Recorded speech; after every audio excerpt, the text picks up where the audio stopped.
이 시각 주요 뉴스입니다. 의대 증원에 반발한 전공의들의 집단 사직으로 주요 대학병원의 의료 공백이 커지고 중형병원엔 환자가 몰려들며 혼란이 가중되고 있습니다. 보건 위기 경보를 최고 단계인 심각으로 올린 정부는 비대면 진료를 전면 허용했습니다. 보건복지부와 서울대 의대 교수협의회 비대위 측이 어제 저녁 만나 이번 사태에 대해 논의하는 등 물밑 조율을 진행해 주목됩니다.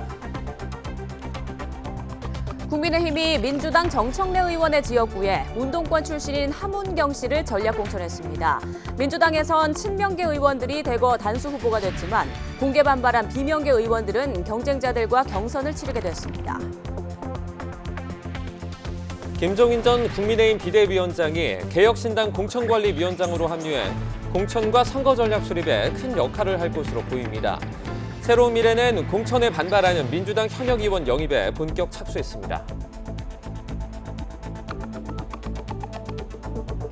미국 정부가 러시아 반정부 운동가 나발리의 죽음과 우크라이나 침공 2주년을 맞아 최대 규모의 제재를 단행했습니다. 한국 기업인 대성국제무역도 대상에 포함됐습니다. 몬테네그로에서 검거된 지 11개월 만에 미국 송환이 결정된 권도영 테라폼랩스 대표가 여전히 한국행을 주장하고 있습니다. 미국에서 재판을 받으면 100년 이상의 실형을 선고받을 수 있습니다. 사용 후 해결료 등 고주의 방사성 폐기물을 저장하는 임시시설이 오는 2030년부터 차례로 포화 상태에 이르지만 건립에만 수십 년이 걸리는 방패장 관련 법안은 아직 국회 문턱을 넘지 못하고 있습니다. 주말과 휴일 전국이 흐린 가운데 남부와 제주도에는 비가 내리겠습니다. 정월 대보름인 오늘 보름달은 중부지방에서만 구름 사이로 볼 수 있을 전망입니다. 네, 굿모닝 YTN 2부 이어갑니다. 전공의 집단 사직으로 인한 의료 차질이 커지는 가운데 전공의 빈자리가 큰 응급실은 포화 상태를 빚고 있습니다. 상급 종합병원에서 갈 곳을 찾지 못한 환자들이 2차 중형병원으로 몰리면서 연쇄적인 업무 과부하가 빚어지는 모습입니다. 조용성 기자입니다. 중앙응급의료센터 종합상황판에 응급실 빈자리가 거의 보이지 않습니다. 서울대학교 병원은 응급실 빈자리가 없고 소아응급실 병상도 남은 게 없습니다. 신촌에 있는 세브란스 병원도 응급실은 꽉 찼고 서울 성모병원은 27개 가운데 단 2자리만 남는 등 서울의 빅5의 응급실은 사실상 포화 상태. 환자들은 불안한 마음을 의사들을 향한 원망으로 쏟아냅니다. 국민을 담보로 해서 이렇게 의사들이 노성나같이 다는 형사직 모두가 이러면 안 돼. 국민들을 위해서 의사들이 있는 것이지 환자가 없으면 의사가 필요 없잖아요. 응급실뿐 아니라 대형병원 수술과 진료 차질도 갈수록 심각해지고 있습니다. 서울 주요 대학병원 수술 취소는 초반 30% 수준에서 이제는 50%를 넘어선 곳까지 나오고 있습니다. 전공의 이탈이 길어지면서 상황이 점점 악화하자 정부는 상급 종합병원 대신 중형병원으로 갈 것을 호소하고 있습니다. 또 모든 의료 수요를 감당하기에는 부족할 수 있습니다. 비교적 병증이 가벼우신 분들은 정상 운영되는 가까운 병의원을 이용해 주시고 하지만 환자가 몰리기 시작한 2차 병원도 당직 의사가 없거나 인력 부족으로 도미노 진료 차질을 빚는 상황입니다.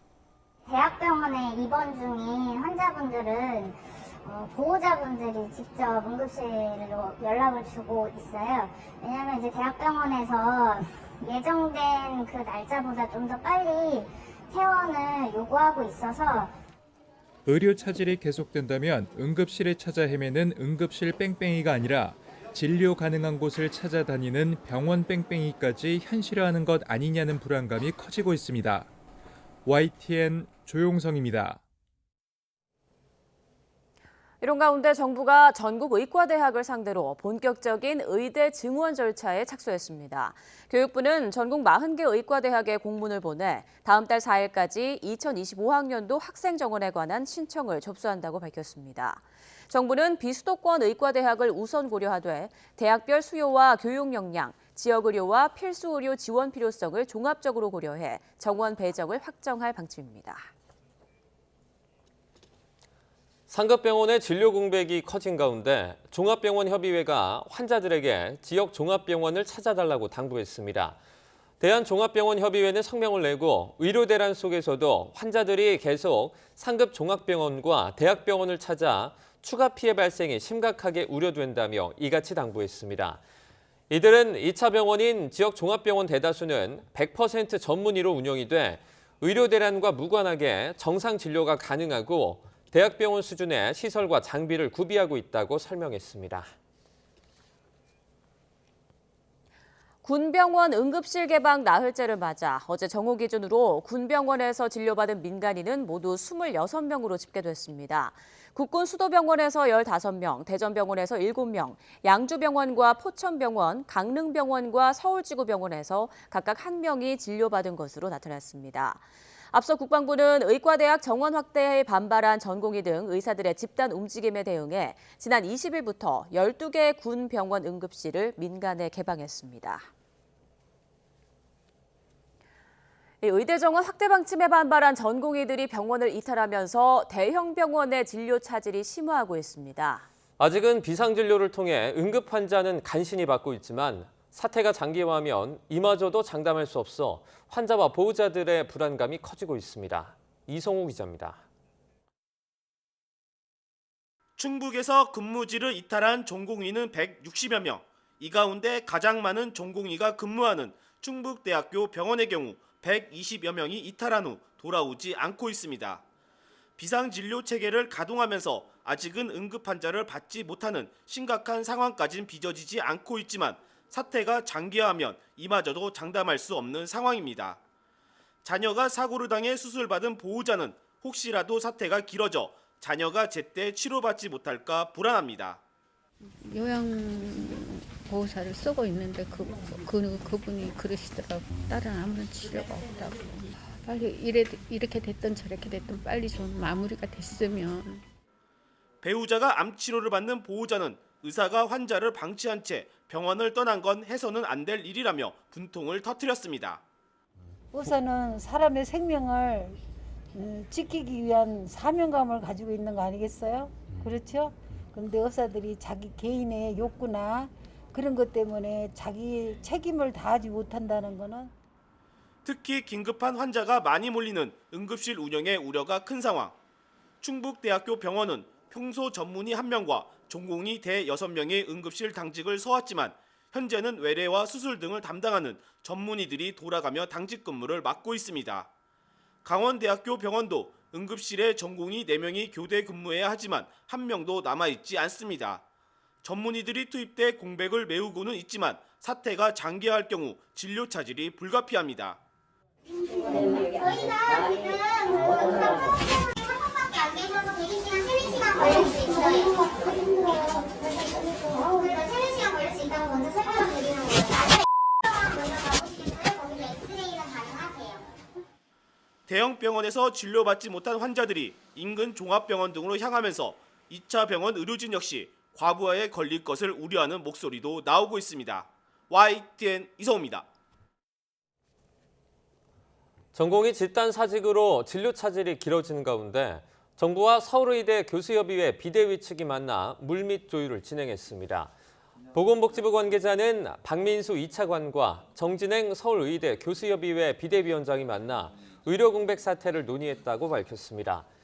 앞서 비대위 측은 입장문을 통해 이번 주말이 골든타임이라며 자신들이 제자인 전공의들의 설득 작업을 진행하겠지만 정부가 납득할 만한 조치를 내놓지 않으면 전공의들과 행동을 같이 하겠다고 밝혔습니다.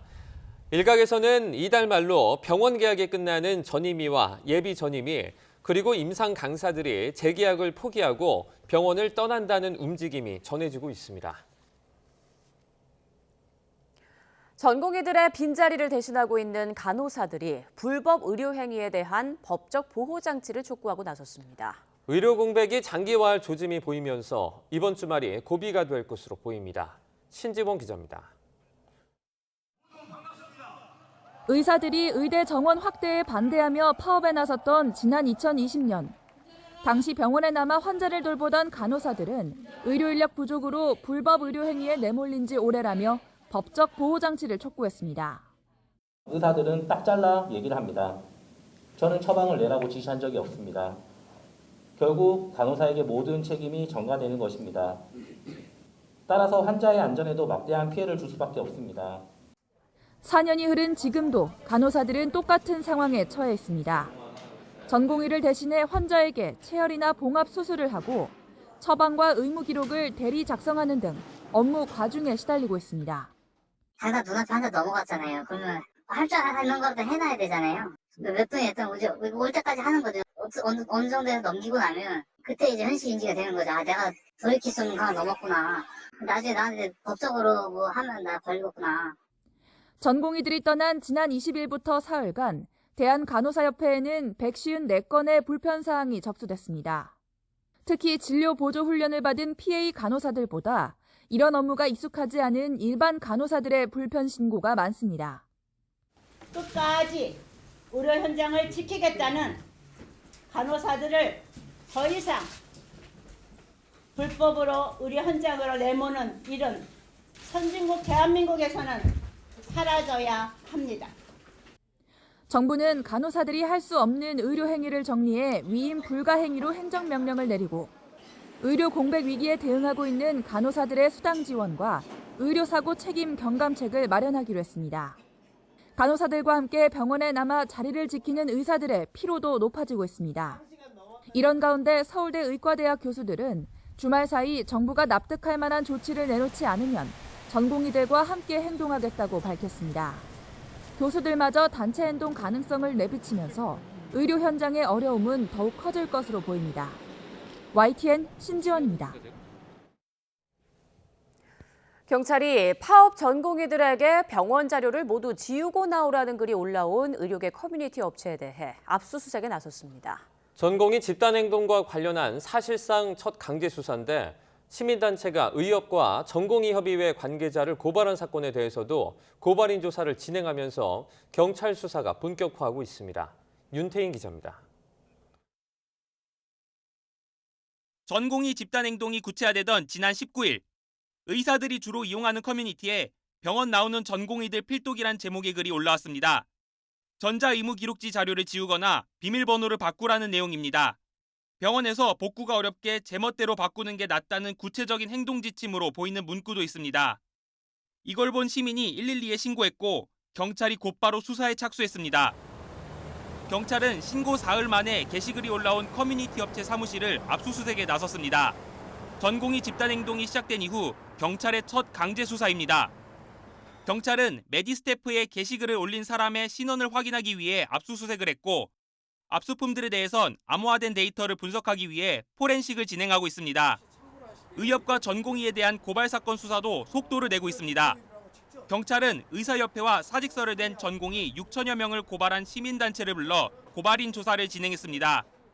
오늘 이 순간부터 빠른 시간 안에 전공의 여러분들은 빨리 제 자리를 찾아서 복귀해 주셨으면.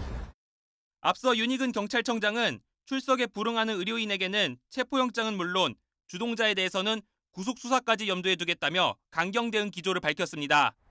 경찰은 고발인 조사 내용과 집단행동 수위를 지켜보면서 수사 방향을 결정할 것으로 보입니다. 경찰은 수사를 시작하는 단계라면서도 필요한 사람은 일정한 기준에 따라 부를 거라고 설명했습니다. 업무 개시 명령이 내려진 전공의만 7천 명이 넘는 데다 매일 사직서를 제출하는 전공의도 늘어나고 있는 상황. 정부가 원칙에 따라 대응한다는 기조를 거듭 밝히고 있는 만큼 추가 고발 여부에 따라 수사 속도도 빨라질 것으로 전망됩니다. YTN 윤태인입니다. 서울의 한 대학병원 전공의가 보건복지부 조기용 장관과 박민수 2차관을 고소했습니다. 서울 광진경찰서는 조 장관 등 2명에 대한 협박과 업무방해 혐의 고소장을 접수했습니다. 전공의 A씨는 의사정원 확대를 둔 정부 대처가 협박처럼 느껴지고 동료들이 그만두면서 진료 행위가 방해받고 있다고 주장한 것으로 알려졌습니다. 국민의힘이 친명 핵심으로 꼽히는 민주당 정청래 의원의 지역구에 대표적 운동권 출신 전향 인사인 함은경 민주화운동 동지회장을 전략 공천했습니다. 운동권 심판론을 전면에 내세운 당의 총선 전략과 맥이 닿아 있다는 분석입니다. 강민경 기자입니다. 김경률 비대위원의 불출마 선언 이후 안개 속에 있던 서울 마포을 여당 후보가 확정됐습니다. 민주당 정청래 의원 지역구 도전자로 함은경 민주화운동 동지 회장이 낙점된 겁니다. 서울 마포을을 우선 추천 지역으로 선정하고 함은경 민주화운동 동지 회장을 후보로 결정했습니다. 함 회장은 1985년 서울대 삼민투 위원장으로서 미국 문화원 점거 사건 등을 주도했습니다. 이후 전향해 86 운동권 문화를 비판하는 데 앞장섰습니다. 야당의 정권 심판론에 맞서 여당의 운동권 심판론을 부각할 적임자로 꼽힌 이유입니다. 운동권이라는 과실, 운동권으로서의 어떤 영수증이나 청구서를 시민사회와 정치에 국민들에게 들이밀 수 있었던 사람은 정청래보다는 함은경이 훨씬 위입니다. 한동훈 위원장이 제동을 건 김현아 전 의원의 경기 고양정 당수 공천은 결국 취소됐습니다. 불법 정치자금 수수 의혹 등에 대한 지적을 당 공관위가 받아들인 겁니다. 친윤 핵심 이철규 의원은 문제 없다고 했던 터라 한 위원장과의 힘겨루기 논란이 불거졌습니다. 문제될 만한 특별한 사안이 발견되지 않았기에 선거 승리를 할 수 있는 후보자로 판단돼서 포함했다는 말씀을 드립니다. 물론 한 위원장은 파워게임엔 선을 그었지만 의견 차이 자체까진 부인하지 않았습니다. 서울 강남권과 TK 등 아직 발표하지 않은 강세 지역 공천을 놓고 신경전을 벌일 가능성이 있는 겁니다. 정치권에서는 국민의힘이 지역구 현역 의원 컷오프 등 민감한 사안 결정을 계속 미루는 걸 오늘 29일 쌍특검법 재표결 시점과 연관짓는 시선도 있습니다. 이탈표를 막으려는 것 아니냐는 건데 여당 지도부는 그렇지 않다고 반박했습니다. YTN 강민경입니다. 국민의힘 한동훈 비대위원장은 4월 총선에서 인천 계양을 후보로 단수 공천된 원희룡 전 국토교통부 장관과 함께 지역구 민생 일정을 소화했습니다. 한 위원장은 어제 인천 지하철 1호선 박촌역과 계양산 전통시장, 계양산역 일대를 돌며 시민들과 인사하고 지역 현안을 청취했습니다. 이어 원희룡 전 장관과 민주당 이재명 대표 중 누가 인천 계양 동료 시민의 삶을 진짜로 발전시킬 수 있겠느냐며 지지를 호소했습니다. 원 전 장관 역시 계양은 25년 동안 정치인들이 텃밭으로 만들기만 했지 지역 발전은 낙후돼 있었다며 야당 정치인들을 겨냥했습니다. 현역 의원 평가 하위 10% 대상으로 통보받았다며 공개 반발한 더불어민주당 의원들이 대거 당내 경쟁자들과 경선을 치르게 됐습니다. 점수가 깎이는 불리한 조건인데 친문 핵심 임종석 전 대통령 비서실장의 공천 배제 기류와 맞물려 긴장감이 감돌고 있습니다. 손효정 기자입니다. 민주당 공천관리위원회가 20개 지역구에 대한 공천 심사 결과를 발표했습니다. 본선 티켓을 놓고 예선전을 치러야 하는 곳과 단수 후보 추천 지역이 포함됐습니다. 하위 10% 통보에 반발한 박용진 의원은 서울 강북을에서 원외 인사 2명과 맞붙게 됐습니다. 윤영찬 의원은 경기 성남 중원에서 비례대표인 이수진 의원과 김한정 의원은 역시 비례대표인 김병주 의원과 경쟁해야 합니다. 비명계 현역 지역구 의원과 친명계 도전자의 구도가 하나같이 짜인 겁니다. 하위 10%는 경선 점수의 30%가 깎이는 만큼 지역구 사수까진 어려운 싸움이 예상됩니다. 서울 은평을의 강병원, 광진갑의 전혜숙, 경기도 수원정의 박광원 의원 역시 예선전에서 친명계 인사들의 거센 도전을 받게 됐습니다. 후보 간 치열한 경선이 예상되는 핫코너 지역입니다. 은평구 을은 강병원 의원과 김우영 전 은평구청장. 반면 친명계와 주요 당직을 맡은 의원들은 대거 단수 후보로 공천됐습니다. 서울 중랑을의 박홍근, 강북갑의 천준호, 강서갑의 강선우, 은평갑의 박주민 의원 등이 이름을 올렸습니다. 성북갑의 김영백, 구로을의 윤건영 의원 등 일부 친문계 인사도 포함됐지만 친문 핵심 가운데 한 명인 노영민 전 대통령 비서실장은 충북 청주 상당에서 원외 인사와의 경선이 확정됐습니다. 당 지도부의 부인에도 공정성 논란이 계속되는 이유인데 임종석 전 대통령 비서실장 거취는 특히 뇌관으로 꼽힙니다. 임 전 실장을 서울 중성동갑에 전략 공천하지 않는 쪽으로 기울고 있기 때문입니다. 그런 상징적인 전사 같은 사람, 저는 그분이 가면은 이 지역이 가장 적합한 후보가 아닌가 생각합니다. 친문계 구심점 역할을 하는 임 전 실장의 공천 여부는 이르면 다음 주 초 결론 날 것으로 보이는데 결과에 따라 집단 반발로 이어질 수도 있습니다. 민주당은 이런 가운데 고 김근태 의원의 부인 인재근 의원이 불출마를 선언한 서울 도봉갑 후보로 친명계 안기령 부대변인을 결정하는 등 전략공천 후보 3명을 추가로 공개했습니다. YTN 손유정입니다. 더불어민주당 박용진, 윤영찬, 김한정 의원 등에 이어 비명계 서른 의원이 경선에서 30%의 감산을 적용받는 현역평가 하위 10%라는 통보를 받았다고 밝혔습니다. 친이낙연계로 꼽히는 설 의원은 국회에서 기자회견을 열고 당에서 이재명 대표가 아닌 민주당의 본연의 가치를 지키고자 앞장섰다는 이유로 자신을 하위 10%에 밀어넣었다고 주장했습니다. 이어 이 대표가 공천에 적극 개입해 친명 횡재, 비명 행사를 주도하며 이 대표를 비판했던 의원들을 모두 하위 20% 안에 포함하는 등 개인적인 복수를 자행하고 있다고 비판했습니다. 설 의원은 탈당 여부에 대해선 여러 사람과 의견을 주고받고 있다며 다음 주 초쯤 입장이 나올 것이라고 설명했습니다. 개혁신당이 당의 총선 후보 공천 심사를 주도할 공천관리위원장에 김종인 전 국민의힘 비상대책위원장을 선임했습니다. 이준석 대표는 최고위원회의에서 어느 당보다 중량감 있고 정무적 능력이 탁월한 김 위원장을 공관위원장으로 모시게 됐다며 훌륭한 인재를 발굴해 국민에게 선보이는 공천 업무에 신속하게 임하겠다고 말했습니다. 이어 김 위원장은 거대 양당 비대위원장을 거치며 항상 선거 승리를 이끌어왔고 이기는 공천 방법을 알고 있다며 공관위원장은 당연히 전권을 행사하는 자리라고 부연했습니다. 오는 4월 총선이 불과 40여일 앞으로 다가왔지만 여야의 선거구 획정 협상은 여전히 평행선입니다. 마지노선으로 여겨졌던 오는 29일 본회의 처리도 불투명해 보입니다. 이준엽 기자입니다. 민주당은 지난해 12월부터 석 달간 이어온 협상을 무르고 선거구 획정위원회가 제안한 원안으로 되돌아가자고 여당에 최후 통첩했습니다. 그동안 획정위 안대로 전북에서 한 석을 줄이는 대신 부산 한 석도 줄일 것을 요구했지만 국민의힘이 받아들이지 않을 거라고 판단한 겁니다. 당대표와 당내에서 여러 고민 끝에 저희는 다소 손해를 보더라도 원칙을 지키면서 가자 해서 그냥 선관위 획정안을 원안 그대로 받자라고 제안을 했습니다. 획정위 원안에는 인구가 줄어든 6개 선거구를 합치고 유권자가 많은 6개 선거구는 나누는 내용이 담겼습니다. 서울과 전북에서 각각 한 석이 줄고 인천과 경기는 한 석씩 늘어나는 게 핵심입니다.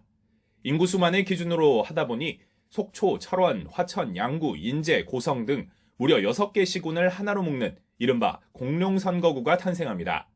4,900제곱킬로미터, 서울 면적의 8배에 육박합니다. 특히 강원 지역은 전체 8개 가운데 4개 지역구의 구획이 바뀌어 강원 다수 의석을 가진 여당은 반대하고 있습니다. 민주당은 강원도와 경기 북부 지역 인구 감소 위기를 외면하고 지방 해체를 가속화시키는 선택에 대해 책임져야 할 것입니다.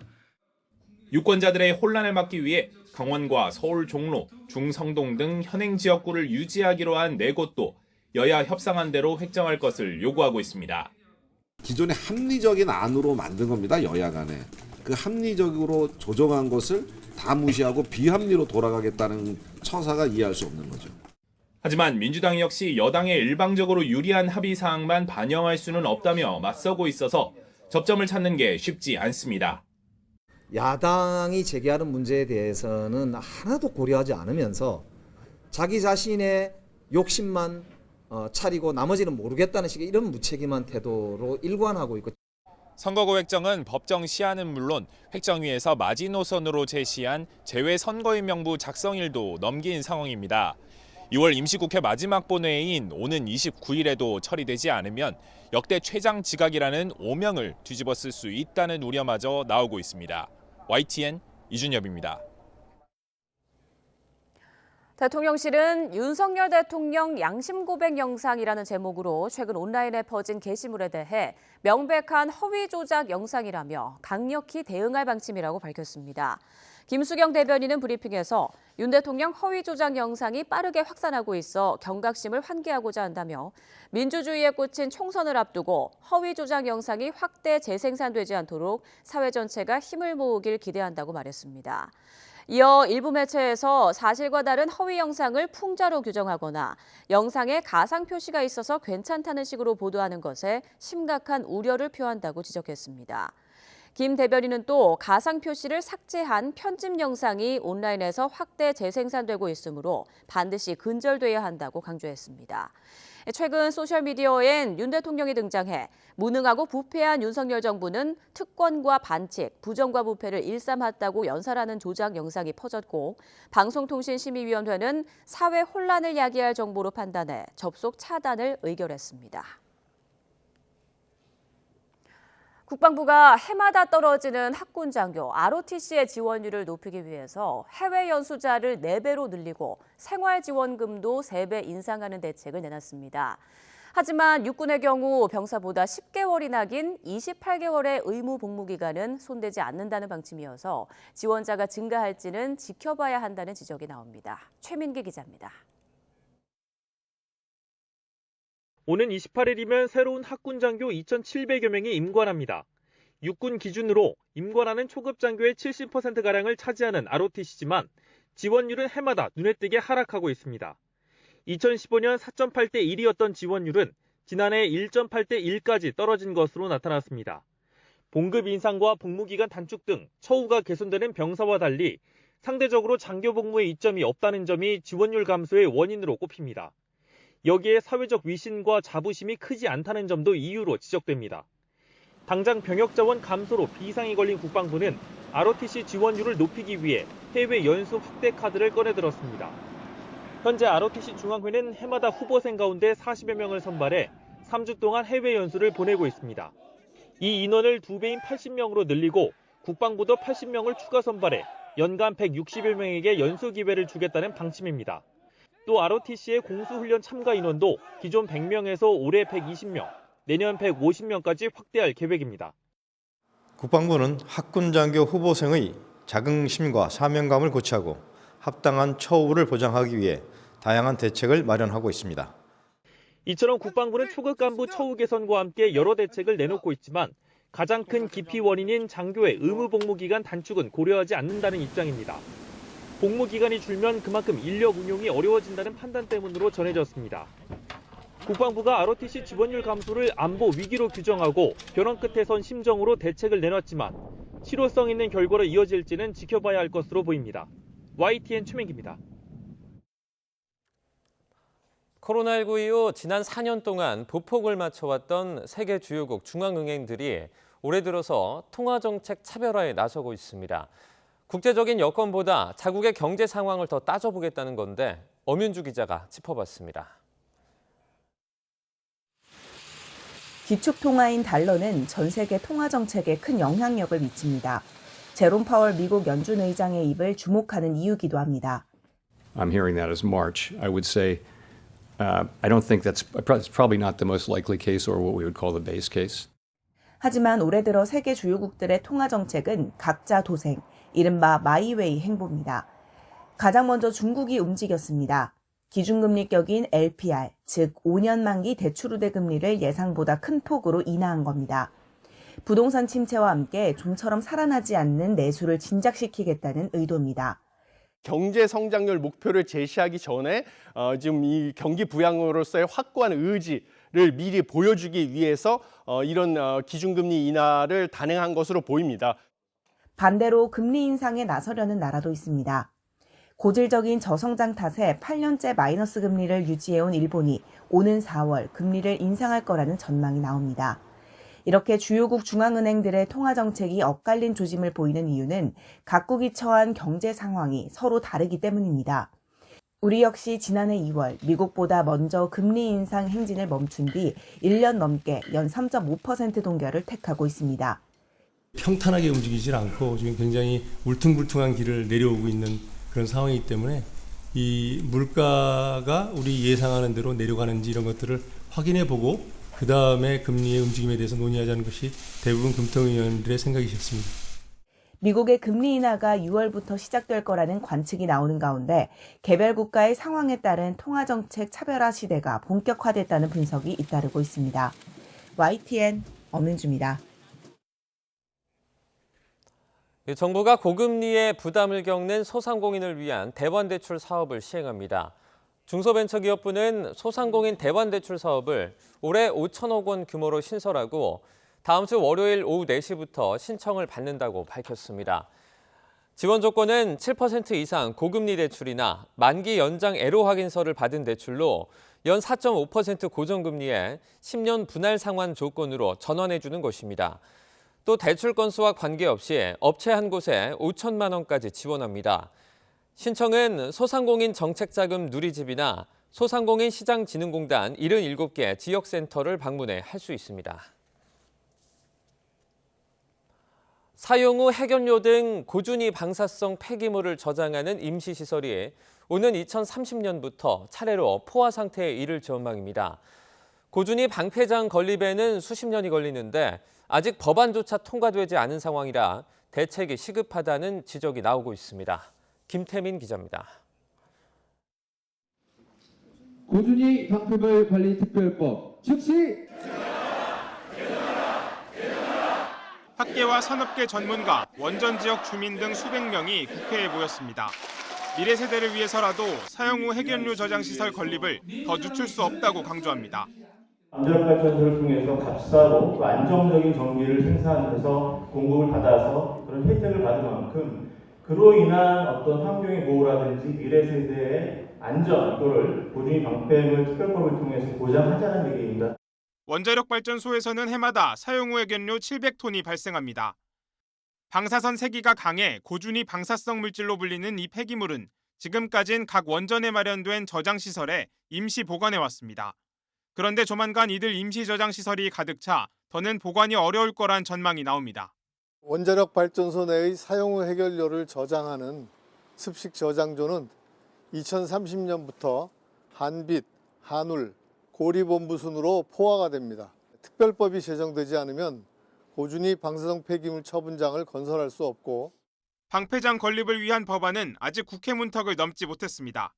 부진의 시설 용량과 시기별 목표 일정 두 가지 쟁점을 두고 이견이 좁혀지지 않았는데 21대 국회를 넘기면 논의는 다시 원점으로 돌아갈 수밖에 없습니다.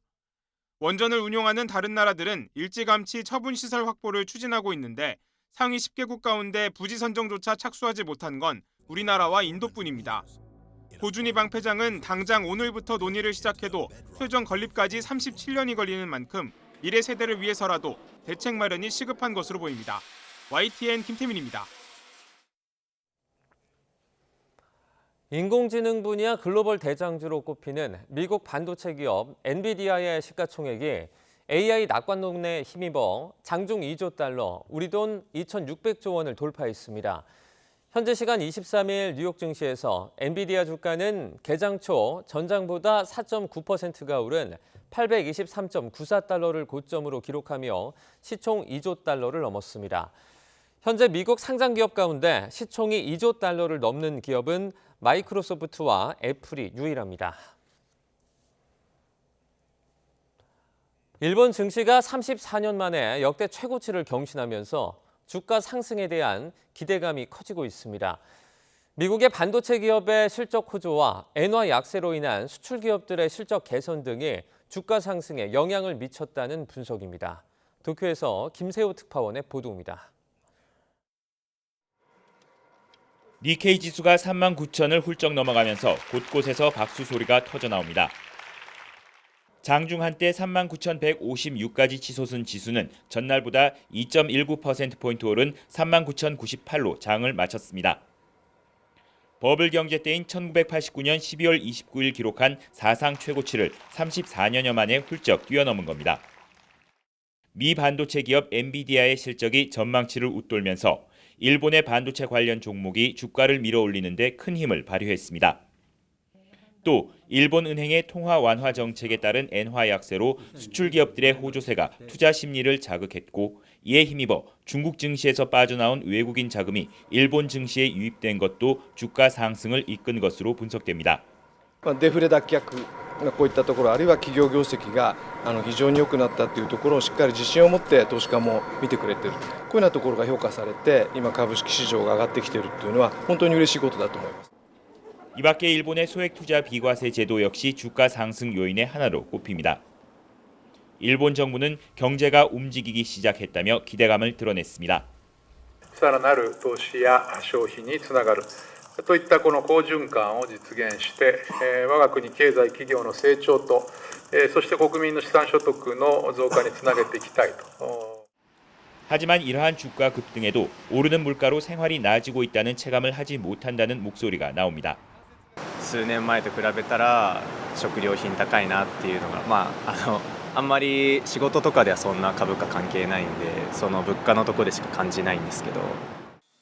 전문가들 사이에서는 경기 변동에 민감한 반도체 특성상 주가가 랠리를 계속 이어갈지는 미지수라는 관측도 있습니다.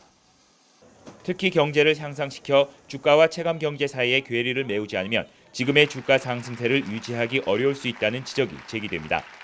도쿄에서 YTN 김세호입니다. 몬테네그로에서 검거된 지 11개월 만에 미국으로 송환이 결정된 권도영 테라폼랩스 대표가 여전히 한국행을 주장하고 있습니다. 우리나라보다 미국에서 재판을 받을 경우 훨씬 가혹한 형벌을 받을 수 있기 때문인데 100년 이상의 실형 선고 가능성까지 거론됩니다. 김철희 기자입니다.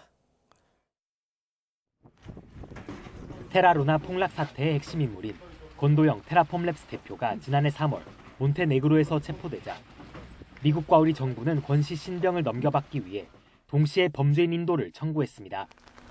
현지 법원은 검거 11개월 만에 권 씨를 미국으로 송환하기로 하면서 우리 정부 요청을 기각한 근거는 밝히지 않았습니다. 만약 권 씨가 한국으로 보내져 재판을 받았다면 어떤 처벌을 받았을까? 부당 이득액이 4,600억 원, 국내 피해자도 20만 명에 달해 중형 선고를 피할 순 없지만 미국보단 상대적으로 처벌이 약합니다. 대법원 양형 기준을 살펴보면 심각한 조직적 사기 범죄를 저지른 경우 11년 이상 실형을 선고하도록 권고하고 있습니다. 권 씨에게 적용될 특정 경제범죄 가중처벌법이나 자본시장법의 경우 피해가 50억 원 이상으로 크면 5년 이상 유기징역 또는 무기징역까지 선고할 수 있습니다. 하지만 우리 법원이 권 씨에게 법정 최고형인 무기징역을 선고할 가능성은 희박하고 경제사범 최고형량인 징역 40년 선고를 예상하는 법조계 의견이 많습니다. 가상자산의 증권성 등 다룰 쟁점이 많은 데다 경제범죄에 무기징역이 선고된 전례도 없기 때문입니다. 실제 1조 원대 펀드 사기를 저지른 김재현 전 옵티머스 자산운용 대표 역시 금융사기로 징역 40년, 별도 횡령으로 징역 3년을 선고받고 복역 중입니다. 우리나라가 여러 죄를 한꺼번에 저지른 경우 가장 무거운 죄를 기준으로 처벌하는 가중주의를 택한 데서도 처벌 수위가 갈립니다. 미국은 개별 범죄마다 형을 매긴 뒤 모두 더하는 병과주의를 채택하고 있는데 사기와 시세조종 등 8개 혐의로 기소된 권 씨에게 100년 이상 징역형이 선고될 가능성이 제기되는 건 이 때문입니다. 100년, 120년 이렇게도 상관없이 가능한 상황이기 때문에 처벌을 조금이라도 낮추려는 그런 측면에서 국내 송환을 요구했던 것이 아닌가 이런. 과거 650억 달러 규모의 다단계 금융사기를 벌인 버니 데이도프에게 미국 법원은 징역 150년을 선고하기도 했습니다. 이 때문에 권 씨 측은 미국 송환 결정을 불법으로 규정하고 한국으로 가기 위한 투쟁을 끝까지 이어가겠다는 입장을 고수하고 있습니다. YTN 김철입니다. 2주년을 맞은 러시아의 우크라이나 침공과 반정부 인사 나발니 사망에 대한 책임을 물어 미국 정부가 대규모 러시아 제재안을 발표했습니다. 북러 간 무기 거래와 관련한 기업들도 제재 명단에 올랐고 한국 기업 한 곳도 수출 통제 대상에 포함됐습니다. 워싱턴에서 권준기 특파원입니다. 미국 재무부와 국무부가 동시에 발표한 러시아 제재 방안에는 500개가 넘는 단체와 개인이 포함됐습니다. 우크라이나 침공 이후 발표된 최대 규모 제재입니다. 러시아의 전쟁 능력에 타격을 입히기 위해 주요 수입원인 에너지 산업과 군산복합체를 주로 겨냥했고 돈줄을 죄기 위해 금융기업들도 대거 이름을 올렸습니다. 나발리 사망과 관련 있는 러시아 당국자 3명도 제재 대상입니다. In response to Putin's brutal war of conquest, in response to Alexei Navalny's death, because make no mistake, Putin is responsible for Alexei's death. 북한에서 무기를 조달하는 데 관여한 러시아 기업들도 제재 대상에 올랐고 상무부가 내놓은 90여 개 수출 통제 기업에는 한국 기업인 대성국제무역도 포함됐습니다. 미국산 기계장비 등을 허가 없이 러시아에 납품한 것으로 지목됐는데 우리 정부는 한국에 등록된 법인이지만 대표는 파키스탄인이라고 밝혔습니다. And he's been reaching out to North Korea for artillery shells and for ballistic missiles as well. So we know that these sanctions have had an impact on his ability to conduct military operations. 바이든 대통령은 우크라이나를 혼자 싸우게 둘 수 없다며 하원의 지원 예산안 처리를 촉구했습니다. They have to come back and get this done. Because failure to support Ukraine in this critical moment will never be forgotten in history. 미국과 발을 맞춰 유럽연합도 제13차 러시아 제재안을 발표했습니다. 여기에는 강순남 북한 국방상과 북한 미사일 총국이 미사일 지원과 관련해 제재 명단에 포함됐습니다. 워싱턴에서 YTN 권준기입니다. 러시아는 현지 시간 23일 유럽연합 이후에 제13차 대러시아 제재에 대응해 러시아 입국이 금지되는 유럽기관 개인 명단을 대폭 확대했습니다. 러시아 외무부는 우크라이나에 군사 지원을 제공하는 민간인과 러시아 관리를 박해하고 러시아 국가자산 몰수를 옹호하는 사람들도 블랙리스트에 올렸다고 밝혔습니다. 외무부는 입국 금지 명단에 오른 개인의 이름이나 수를 공개하진 않았지만 유럽의 법 집행기관, 상업단체 구성원 등이 포함된다고 설명했습니다. 4.3 당시 제주공항에서 학살된 희생자 2명의 신원이 70여 년 만에 확인됐습니다. 체열에 참여했던 유족과 수습된 유해의 유전자 정보가 일치하면서 기적처럼 가족의 품으로 돌아갈 수 있게 됐는데요. 특히 자녀와 손자, 여자 형제 등 유족 9명이 체열에 참여하면서 신원을 확인할 수 있게 돼 체열의 중요성이 다시 한번 강조되고 있습니다. KCTV 제주방송 김용원 기자입니다. 4.3 희생자 2명이 70여 년 만에 가족을 만났습니다. 1949년 불법 군법회의에서 사형 선고를 받고 공항에서 희생된 당시 26살의 이한성, 1950년 예비검속대 학살된 41살 강문우 희생자입니다. 지난 2007년과 2009년 발굴된 유해와 최근 체열에 참여한 유족들의 유전자 정보가 일치하면서 70여 년 만에 자신의 이름을 되찾았습니다. 강문우 희생자의 경우 자녀와 여자 형제, 손자까지 대를 이어 체열에 참여했고 이처럼 유족 9명의 유전자 분석을 통해 신원이 확인된 건 이번이 처음입니다. 당시 1살 갓난 아들은 75살이 돼서야 아버지를 품에 안게 됐습니다. 그래서 2월 7일 날 그 자료를 집에 갖고 와서 보여주니 이제야 강문우 아버지를 찾았구나 하는 마음을 먹었습니다. 정말 감사합니다. 4.3 당시 서북청년단의 만행으로 어머니와 누나를 잃고 형 2명의 생사조차 모른 채 연좌제 불안에 떨었던 13살 아이는 미국에서 반평생을 일구면서도 희생된 가족을 잊지 않았습니다. 지난해 재심을 통해 형님의 억울함을 풀었고 마지막으로 기댔던 체열 검사에서 작은 형을 기적적으로 만날 수 있게 됐습니다. 축하해 주시고 해서 모든 짐을 다 내려놓으시고 편안히 쉬셨으면 하고 여러 가족들의 품에 안기지 못한 이런 영령들 가족을 만나는 날이 오기를 희망합니다. 이로써 도내 유해 발굴 희생자 410여 명 가운데 34%인 140여 명의 신원이 확인됐습니다. 하지만 아직도 270명은 자신의 이름과 가족을 찾지 못하고 있습니다. 저희가 지금 가지고 있는 그런 유해, 신원 확인이 안 된 유해도 이 정도면 유가족 정보만 있으면 확인할 수 있겠다라는 분이 아직도 꽤 됩니다.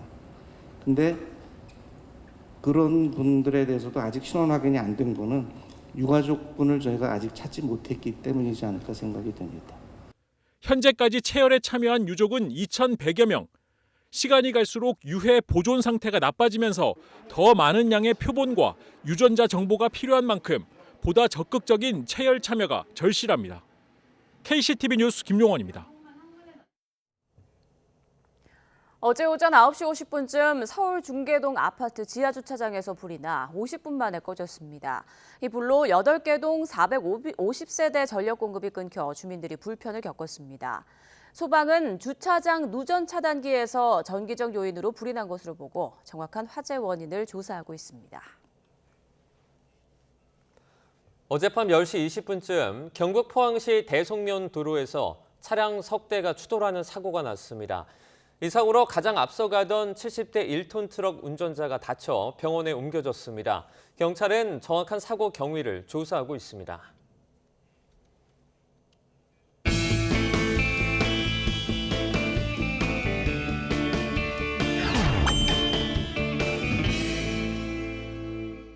휘영청 밝은 대보름달 아래 펼쳐지는 불놀이 한마당. 한 해의 액을 없애는 각종 전통놀이가 열렸고 부모님이랑 같이 하는데 지불놀이 재밌겠는데 지불놀이가 이렇게 재밌는 줄 진짜 처음으로 알았는데 우리 친구 다 잘되게 해주세요.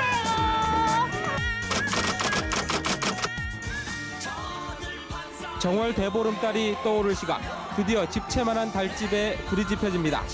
활활 타오르는 달집을 바라보며 올 한 해 건강하고 행복하기를 간절히 기원합니다. 잡기를 쫓고 액을 달아나게 한다는 쥐불놀이가 한 해 동안 쥐의 피해를 막기 위해 행해졌습니다. 하늘로 오른 풍등은 달맞이 행사는 절정에 이릅니다. 들판의 병해충을 없애기 위해 시작된 전통 들불놀이. 5만 6천여 평의 마른 억새밭이 순식간에 불바다로 변합니다. 사람들은 순식간에 타들어가는 억새처럼 올 한 해 하는 일마다 술술 풀리기를 기원합니다. 억새를 태우던 불길이 갑자기 등산객들이 있는 쪽으로 번지면서 사람들이 우왕좌왕하기 시작합니다. 역풍이 불면서 불길이 방화선을 넘은 겁니다. 불길을 피해 정상 위쪽으로 뛰어내리면서 사상자가 속출했습니다. 바위에 붙어있는 사람들은 다 살고 거기 바로 옆에 낭떠러져 있거든요. 네, 흘러다 뛰어내렸어 사람들이.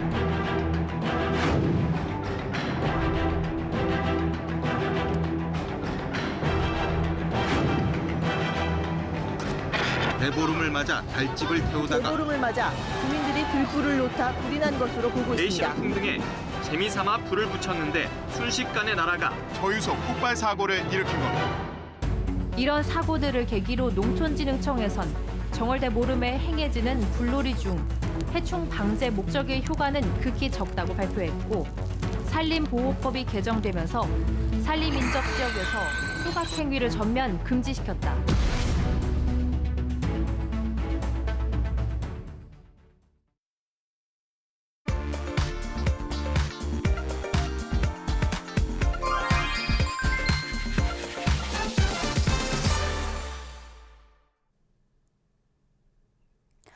주중에 많은 눈이 내리고 난 후 다시금 찬바람이 코끝을 스치고 있는 이번 주말, 막바지 겨울나들이 떠날까 싶으시다면 지금이 기회입니다. 겨울이 가기 전 한 번 더 강원도로 가신다면 강릉보단 양양까지 가는 길이 조금 더 수월할 텐데요. 서울 양양선의 경우 경기권인 화도를 지난 이후 목적지까진 큰 무리 없겠고, 반면 강릉까지 가는 영동선은 많은 눈이 내렸던 탓일까요? 새마을과 면원 등 강원권 중심으로 정체가 길겠습니다. 지금은 전국간 수월한 영동선이지만 대관령 부근의 경우는 많은 눈이 내렸기 때문인지 아직도 도로 곳곳에 습기가 가득합니다. 도로 살얼음이 생겼을 수 있는 만큼 주의 운전하셔야겠고요. 이 밖에도 양양 지역을 지나는 65번 동해선 역시 본선 주변에 이렇게 눈이 쌓여있는 모습을 보실 수가 있는데 역시나 방심해서는 안 되겠죠. 양양까지 가는 길 60번 서울 양양선 아직까진 가장 힘겨울 것으로 보이는 화도 부근 지나기도 괜찮은 상황이고요. 15번 서해안고속도로 목포 쪽으로는 전북 지역이죠. 무안 부근, 현재 무안 4터널 부근의 출구부 쪽 2차로와 갓길 쪽에서 승용차 관련한 사고를 처리하고 있기 때문에 터널 빠져나오실 때 보다 더 주의를 하셔야겠고요. 정체의 경우는 목포 방향 서평택과 송악 사이로 가장 길겠습니다. 1번 고속도로 부산 쪽으로는 아직까진 전 구간 수월합니다. 안전띠 잘 매주시고요. 고속도로 교통방송이었습니다.